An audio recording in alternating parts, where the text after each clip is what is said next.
Hey everyone, today we're talking about some tips for new equipment owners. So if you've got a brand new set of equipment, but you haven't played a lot of paintball, I got some tips for you.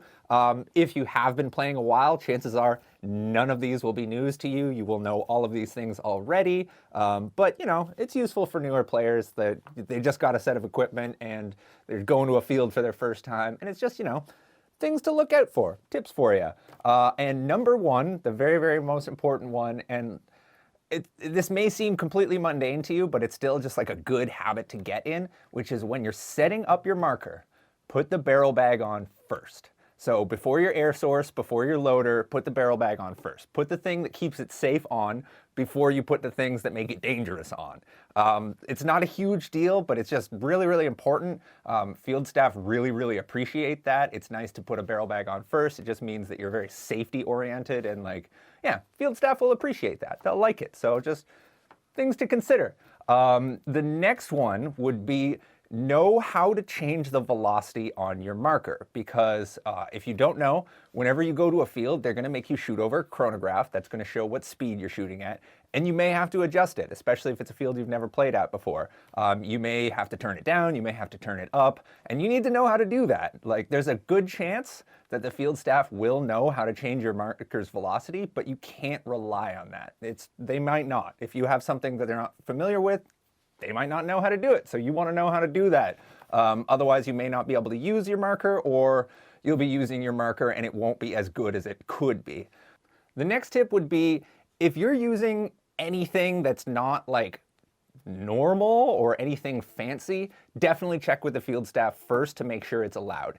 What I mean by that is just like anything like first strike rounds, any kind of caliber paintball that's not 68, any kind of paintballs that's not from that field, smoke grenades, firing modes like ramping or full auto, anything like that. Basically anything that's not just like standard semi-auto and like their field paint, you always want to ask and make sure that's allowed.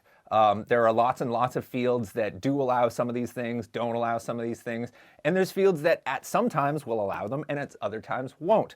A very good example of this would be smoke grenades. There's lots of outdoor fields that allow smoke grenades, but sometimes they won't, just depending on just how much rain they've gotten recently. If conditions are very, very dry, obviously you don't want to start a fire, so there may be times where fields that most of the time totally fine with smoke grenades, sometimes they're not. So whenever you've got anything fancy or anything non-standard, definitely double check and just make sure it's allowed. That way you don't, accidentally break any rules, which is bad. The next tip, and this is, you don't have to do this, but honestly, I couldn't recommend it more because it just makes everyone have more fun, which would be, if you're playing with renters, get them involved. Get them involved in your plans. Even if this is your first time ever playing, if you have your own equipment, they're going to assume you know what you're doing. They're going to assume that you're a professional. They're going to assume that if you tell them to do something, then it's probably a good idea. And take advantage of that, because honestly, if you got a big horde of renters on your team, get them involved, get them to come with you, give them tips, give them pointers, get them to help you. It's, you could just run off and try and be a one-man army. You're more than welcome to try that. It usually doesn't go great. But if you've got teammates, use them, especially if a lot of these renters are just kind of hanging out all the way at the back of the field and they're just long balling from a million miles away. Let them know that that's not the most effective way to play paintball, because a lot of these guys, they want to help, they want to win the game, they want to do cool, badass things, but they might not know how to do that or what to do. So, give them some tips, get them to come with you. If you're going to go push up on the enemy, get some renters to come with you, because honestly, they'll appreciate it, they'll have more fun, and chances are so will you. So the final tip I've got for you today is just, it's a game. Don't take it too seriously. Paintball is for fun. It's a recreational activity. Don't try to get too into it so that when something goes wrong, it ruins your day.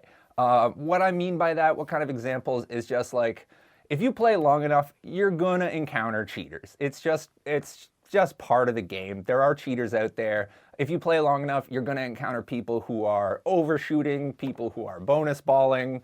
If you don't know what that means shooting you when you're already out.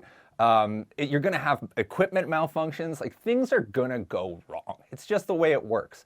And if every time something goes wrong, that totally ruins your day, well, then a lot of your days are going to be ruined. So just remember, like, it's a game. It's for fun. If something's not going great, whatever. There's always next time. If your equipment goes down, well, remember that for next time and maybe do something to stop that from happening. If you're encountering cheaters or people that are not playing honorably or people that are just like, you know, pissing you off, try not to let it get to you. Don't get too butthurt about it. Definitely don't, you know, try and confront that player because that's how fights start. If someone's really causing problems, just talk to the referee, talk to the field staff. They know how to deal with this. This is just part of the game.